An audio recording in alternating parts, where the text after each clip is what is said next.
আপনি জীবনে যেই কাজই করেন না কেন, সেই কাজের প্রতি যদি আপনার 100% ইচ্ছা থাকে, তাহলে কিন্তু আপনি কাজটা খুব সুন্দরভাবে সম্পূর্ণ করতে পারবেন। আর সেই কাজের ক্ষেত্রে আপনার কিন্তু সফলতাও আসবে। আর যদি কোনো কাজের প্রতি আপনার ইচ্ছাটাই না থাকে, তাহলে দেখবেন যে প্রতি ক্ষেত্রেই কিন্তু বাধা আসবে আর আপনি ব্যর্থও হবেন। কোনো কাজের প্রতি যদি মানুষের সর্বোচ্চ ভালোবাসা এবং ইচ্ছাশক্তি থাকে, তাহলে সে সেখানে তার সর্বোচ্চ পারফরম্যান্স দেওয়ার চেষ্টা করে। তো হ্যালো এভরিওয়ান, আসসালামু আলাইকুম। ব্লগস উইথ সাথিয়ার পক্ষ থেকে আমি সাথী কিশোরগঞ্জ থেকে বলছি। কেমন আছেন আপনারা সবাই? আশা করি আপনারা সকলেই খুব ভালো আছেন। আর আমিও আলহামদুলিল্লাহ আমার পরিবারের সাথে বেশ ভালো আছি। কাছে বা দূরে, দেশ বা দেশের বাইরে যে যেখান থেকে আমার আজকের এই ভিডিওটি দেখছেন, সবাইকে জানাচ্ছি অসংখ্য ধন্যবাদ। সকালবেলা এখানে সংসারে টুকিটাকি কিছু কাজ করে নিচ্ছি। আজকে খুব সকাল সকালই ঘুম থেকে ওঠা হয়েছে, তো উঠেই আসলে সব কাজগুলো করে নিচ্ছি। আর এখন কিন্তু মোটামুটি ভালোই শীত পড়েছে, তো আমি কিন্তু জানালা টানালা কোনো কিছুই খুলিনি। খুললেই দেখা যায় যে একদম বাতাস, ঠান্ডা বাতাস। তো আমার যেহেতু একটু অ্যালার্জির সমস্যা আছে, তো সেজন্য জানালা টানালা এখনো খুলিনি, লাইট জ্বালিয়ে দিয়েছি। আর ওই পাশে রুমের মধ্যে আপনাদের ভাইয়া এখনো ঘুমাচ্ছে, তো ভাবলাম যে এই রুমটাকে একটু গোছগাছ করে নেই, তারপর ওই রুমটা ও উঠলে পরিষ্কার করে নেব। আর গোছগাছটা মোটামুটি একটু করে নিয়ে তারপর চলে এসেছি রান্নাঘরে। রান্নাঘরে আজকে সকাল দুপুর একসাথেই রান্না করে নেব। আসলে আপনাদের ভাইয়া বাসায় থাকলে আমি যদি সারাদিন রান্নাঘরেই থাকি, তাহলে ও একটু রাগ করে। তো চেষ্টা করি রান্নাঘরে কম সময় দিয়ে ওর সাথে সময়টা একটু বেশি দিতে। আর তাছাড়াও ও যেহেতু সবসময় বাসায় থাকে না, আমি বাসায় একাই থাকি, তো ও যখন বাসায় থাকে তখন চেষ্টা করি কাজের মধ্যে ব্যস্ত না রেখে ওর সাথে গল্প করে কাটাতে। তাহলে আমার মধ্যে যে একাকিত্বতাটা থাকে সেটা কিন্তু কেটে যায়। আর আজকে আমার কণ্ঠ শুনে আপনারা নিশ্চয়ই বুঝতেই পারছেন, আমার কিন্তু অলরেডি ঠান্ডা লেগেই আছে। তো কথাগুলো কিন্তু নাকের মধ্যে লেগে আসছিল। আপনাদের যদি একটু বুঝতে সমস্যা হয়, কষ্ট করে প্লিজ একটু বুঝে নেবেন। আর এই শীত যতদিন থাকবে ততদিন মনে হয় আমার এই ঠান্ডা ভালো হবে না। আমার যেহেতু অল্পতেই ঠান্ডা লেগে যায়। তো যাই হোক, এখানে আপনাদের সাথে গল্প করতে করতে আমি কিন্তু রান্না অনেকটাই করে ফেলেছি। আপনাদের ভাইয়া তার পুকুর থেকে পাঙ্গাস মাছ নিয়ে এসেছিল, ওর চাষের মাছ। তো সেই মাছই আজকে রান্না করছি, ভুনা করছি জাস্ট। আর সেই সাথে ডাল রান্না করছি। আর সিম এবং দেশি আলু দিয়ে মজার একটি ভর্তা তৈরি করব। আর এখানে ডালের মধ্যে কিছু বরবটি দিয়ে দিচ্ছি। আর ডালের মধ্যে লাউ, বরবটি এই জাতীয় সবজিগুলো দিলে ডালটা খেতে কিন্তু ভীষণ ভালো লাগে। আর এভাবে ডাল রান্না করে এটা দিয়ে কিন্তু রুটি, পরোটা যে কোনোটার সাথে খেলেই কিন্তু ভীষণ ভালো লাগে।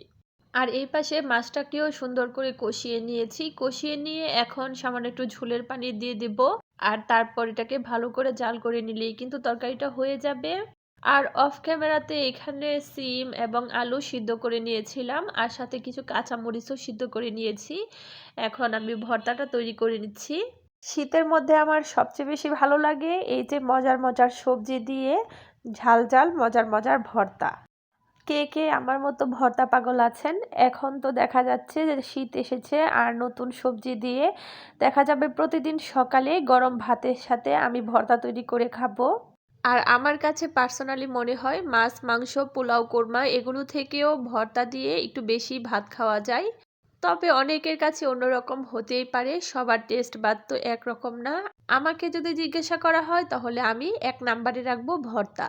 আর এই হচ্ছে ভর্তার ফাইনাল লুক। আর আজকে সকালের নাস্তায় কিন্তু আমি এবং আপনাদের ভাইয়া দুজনেই কিন্তু শুধু এই ভর্তা দিয়েই ভাত খেয়েছি। আর ভর্তাটা তৈরি করতে করতে এই পাশে আমার অন্যান্য রান্নাবান্নাগুলো হয়ে গেছে। এটা হচ্ছে মাছের তরকারির ফাইনাল লুক। আর এ পাশে ডালটাও কিন্তু হয়ে গেছে।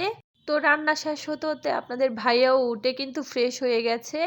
এখন আমি টেবিলে খাবারটা সার্ভ করে নিয়েছি, আর দুজনে বসে গল্প করতে করতে খেয়ে নিয়েছি।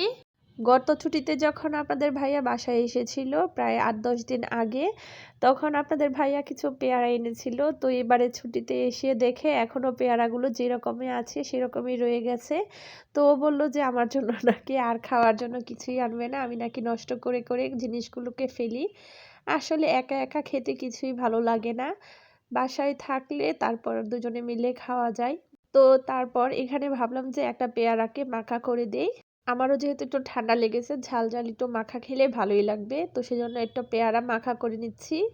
আর এই পর্যন্ত ভিডিওটি দেখার পর যদি কোথাও কোনো অংশ একটু ভালো লেগে যায় তাহলে প্লিজ একটা লাইক করে সম্পূর্ণ ভিডিওটি কন্টিনিউ করবেন। আর শেষ পর্যন্ত ভিডিওটি দেখার পর যদি পরবর্তীতে আমার ভিডিও দেখার প্রতি কোনো প্রকার আগ্রহ সৃষ্টি হয় অথবা আপনি যদি family blog, DIY, crafting video এই ধরনের ভিডিও দেখতে পছন্দ করেন তাহলে আমার চ্যানেলটিকে সাবস্ক্রাইব করে বন্ধু হয়ে আমার পাশেই থেকে যেতে পারেন। আর যারা অনবরত এগুলো করে আমাকে সাপোর্ট করে যাচ্ছেন তাদেরকে জানাচ্ছি অসংখ্য ধন্যবাদ।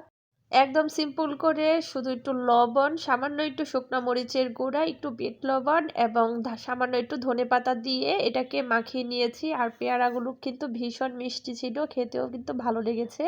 তারপর সারাদিন আর তেমন ভিডিও করা হয়নি। সন্ধ্যার পরে এখানে দেখতে পাচ্ছেন আমি একটা ফ্লাওয়ার জার নিয়ে বসেছি এটাকে পেন্টিং করার জন্য। আর এই ফ্লাওয়ার জারটা কিন্তু আমি আজকে তৈরি করিনি, এটা অন্য একজন তৈরি করেছে, আমাকে দিয়েছে জাস্ট একটু কালার করে দেওয়ার জন্য। তো ভাবলাম যখন কালার করছি তোমাদের সাথে আইডিয়াটা শেয়ারই করি। এখানে দেখতে পাচ্ছেন একটা বোতলকে মুখের সাইড থেকে একদম মাঝ বরাবর কেটে নিয়েছে, তারপর মাঝখানটাতে এভাবে ঢেউ ঢেউ করে কেটে নিয়েছে। আর নিচে প্লাস্টিক বোতলের নিচের যে অংশটা থাকে সেটারই মাঝখানে কেটে নিয়ে এটার ভিতর দিয়ে বোতলের যে মুখটা থাকে সেটাকে ঢুকিয়ে নিয়ে তারপর মুখা দিয়ে আটকে নিয়েছে। আমি ভালো করে বোঝাতে পারছি কিনা জানি না, তোমরা দেখেই নিশ্চয়ই বুঝতে পারছো এটা কিভাবে তৈরি করেছে। তো তারপর এটাকে আমি কালার করে নিয়েছি। প্রথমে এটাকে আমি হোয়াইট অ্যাক্রামিন কালার দিয়ে কালার করেছি, আর কালার করার পর এটার মধ্যে আমি জাস্ট এভাবে একটু ডিজাইন করে নিয়েছি। এখানে আমি উপরের অংশটা সবুজ কালার করেছি, তারপরে সাদা অংশ রেখেছি কিছুটা অংশ, আবার নিচ দিয়ে এখানে লাল কালার করেছি, তারপরের অংশটা আবারও সাদা রেখেছি। তারপর লাল কালার দিয়ে কিছু ডট দিয়ে এটাকে জাস্ট একটু সাজিয়ে নিয়েছি। সম্পূর্ণটা তৈরি করার পর এখন এটার ফাইনাল লুকটা আপনাদের সাথে শেয়ার করছি। একদমই ঘরে থাকা জিনিস দিয়ে কিন্তু এই ফ্লাওয়ার জারটি তৈরি করা হয়েছে। তো কেমন হয়েছে আমার আজকের এই ফ্লাওয়ার জারটি কমেন্ট করে জানাতে ভুলবেন না। ভালো লাগলে আপনাদের কাছ থেকে একটা লাইক তো আশাই করতে পারি। আপনাদের লাইক ও কমেন্ট কিন্তু আমাদেরকে নতুন নতুন ভিডিও তৈরি করতে উৎসাহ যোগায়। তো আজ আর ভিডিওটি বাড়াচ্ছি না, আজকের মতো এখানেই বিদায় নিচ্ছি। আল্লাহ হাফেজ, আসসালামু আলাইকুম।